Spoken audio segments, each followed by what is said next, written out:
notre système immunitaire est la clé primordiale, changer notre nutrition durant cette période de pandémie, entre Oui, guillemets. ça c'est important. Mais moi, j'ai une nutrition euh, très en santé. Même mes enfants, c'est rare que je vais les emmener manger du fast-food, aller au McDonald's. Ça, c'est pas vrai. Hmm. Je peux pas dire que jamais je les emmène. À l'occasion, si je suis sur la route ou ils ont faim, je peux acheter du McDo pour eux. Mais à part ça, je suis pas, à la maison, mes enfants, ils mangent de tout.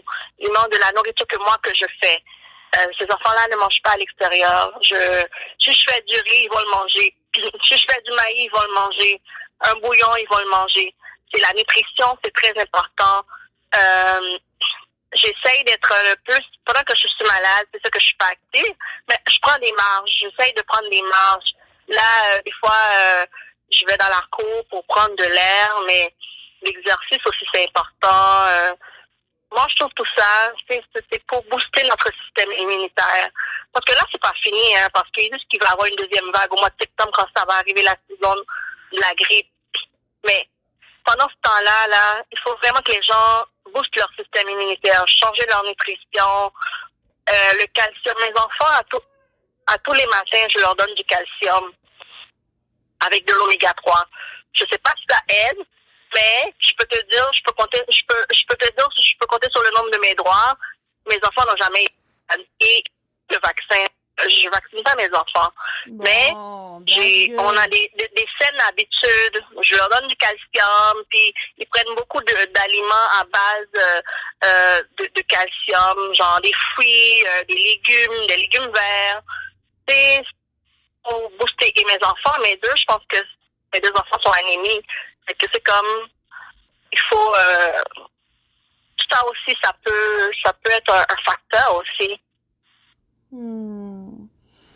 Donc, merci beaucoup pour ton temps, pour ton intervention, José. Merci de prendre le temps pour toi, de passer du temps de qualité avec ta famille, de te rétablir. Sérieux, là, c'est un wake-up call que j'envoie à toutes les personnes de la santé.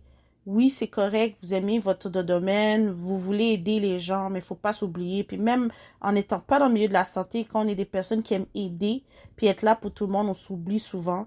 Puis quand on se retrouve dans une situation fâcheuse, on se retrouve souvent seul. Puis là, on doit encore plus se mettre en position de vaincre la situation. Mais comme tu as un bon mari, puis que tu as une famille qui t'aime beaucoup, puis tu as des gens qui t'aiment. Moi, je t'aime bien, José, là, je te connais pas plus que ça, mais j'admire ta bonne énergie, j'admire qu'est-ce que tu fais.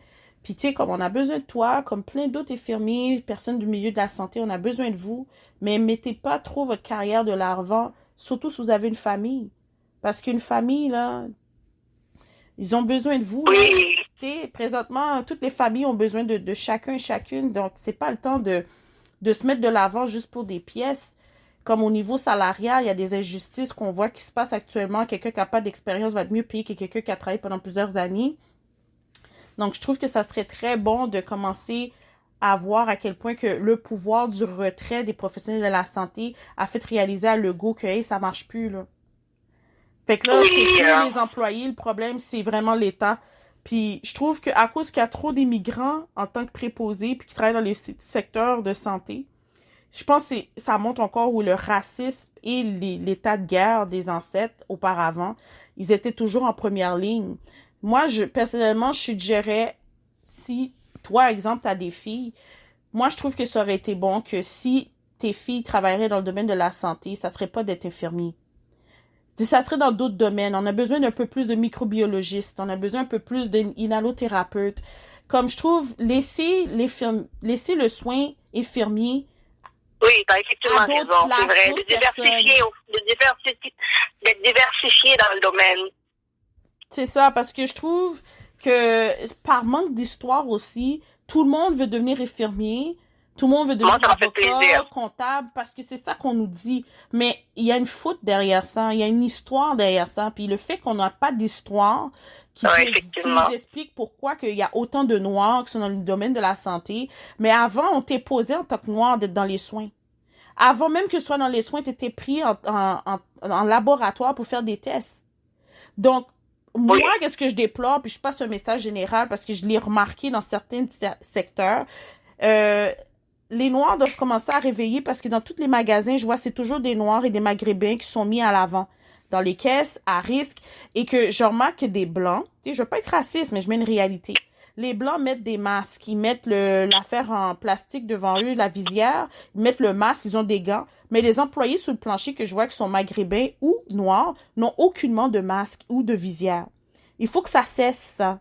Si la fille qui est au département de parfum a une visière, toi qui es caissière, tu dois en avoir une aussi. Toi qui es commis sur le plancher, tu dois avoir une visière aussi. Donc, il faut commencer à mettre votre pied à terre. Vous n'êtes pas invincible face à personne parce que les porteurs de virus rentrent dans les magasins aussi, puis vous allez être contaminé, puis c'est pour ça qu'il y a des cas de COVID positifs dans certains magasins, supermarchés, parce que ça fait zéro sens que le gérant a une visière, puis toi, t'es caissière au commis plancher, t'as pas de visière. Moi, je suis pas d'accord avec ça. Puis que, parents, oui, je comprends, votre enfant travaille, mais votre enfant n'a pas besoin d'attraper le virus non plus. De se mettre à risque pour une petite job, là. Tu sais, c'est comme, il faut qu'il y ait, je sais pas comment dire ça, 2 points de mesure. Faut que les gens commencent à réaliser que, hé, là, c'est le temps de se réveiller, là. C'est le temps de se restructurer. Puis ceux qui pourront plus travailler en soins, parce que si ça arrive que le go dit tous les gens qui ont abandonné, puis qu'ils étaient pas malades, puis tout, ben, vous êtes pas retourné travailler, ben, vous perdez votre licence. Découragez-vous pas, là. Il y a d'autres emplois, là. Vous pouvez être utile ailleurs, vous pouvez être enseignant si vous pouvez être enseigner à d'autres personnes.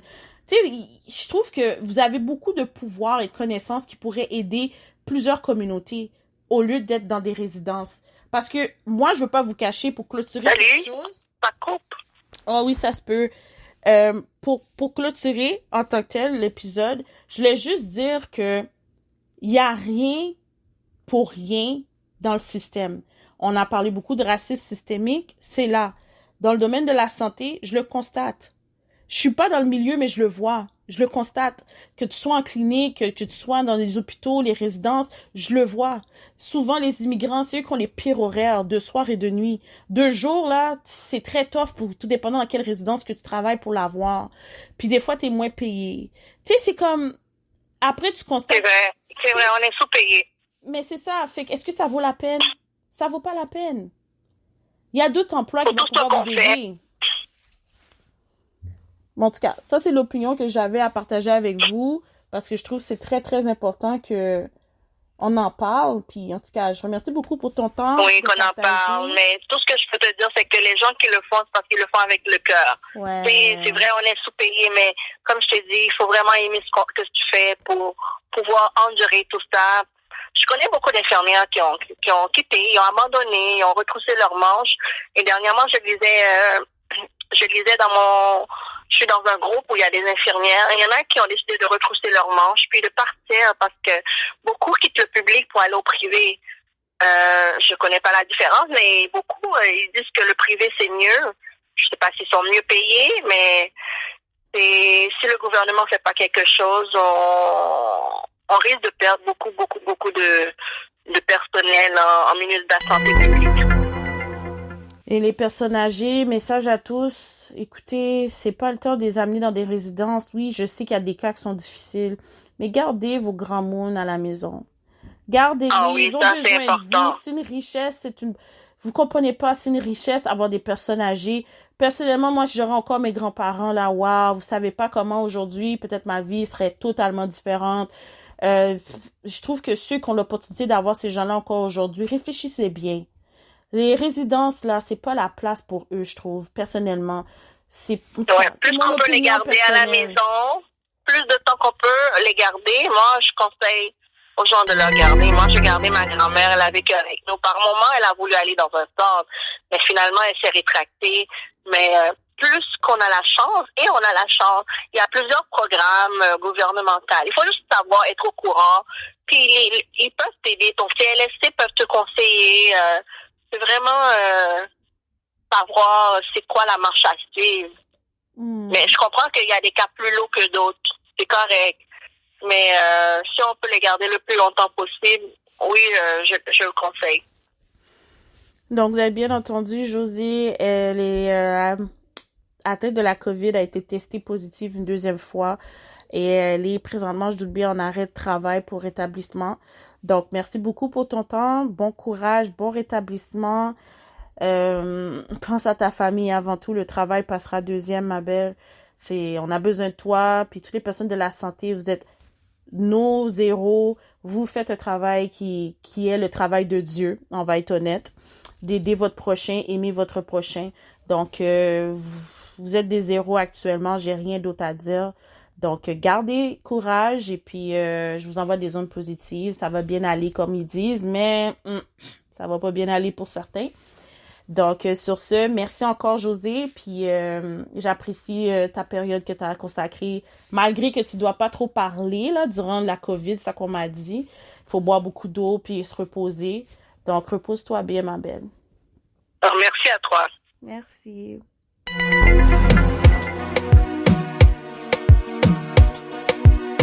Take time. I'm gonna have fun with this one right here. I'm gonna have fun with this one.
Shouts to Keisha.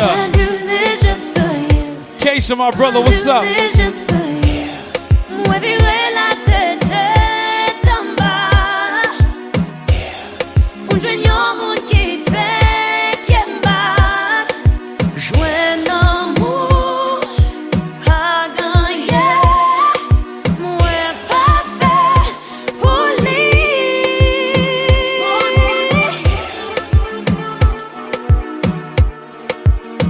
DJ Stacks.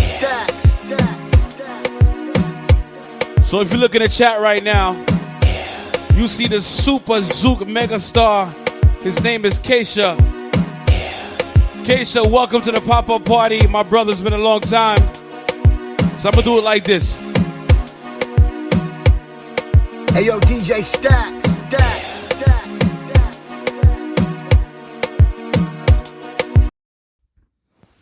Hello everybody, this is Candice Fuego. Ceci est la troisième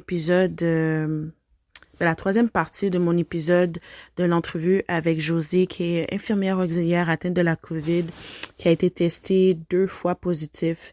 Je prends le temps de prendre un petit temps dans cette troisième partie, d'essayer de conscientiser jeunes, adultes, personnes âgées, travailleurs du milieu de la santé ou autres, personnes actuellement qui sont sans emploi à cause de la pandémie. J'aimerais que vous preniez cette période de confinement en considération pour vous ressourcer. Vous saviez, faut pas toujours attendre que le gouvernement ou l'État nous dit quand, quoi, puis où qu'on doit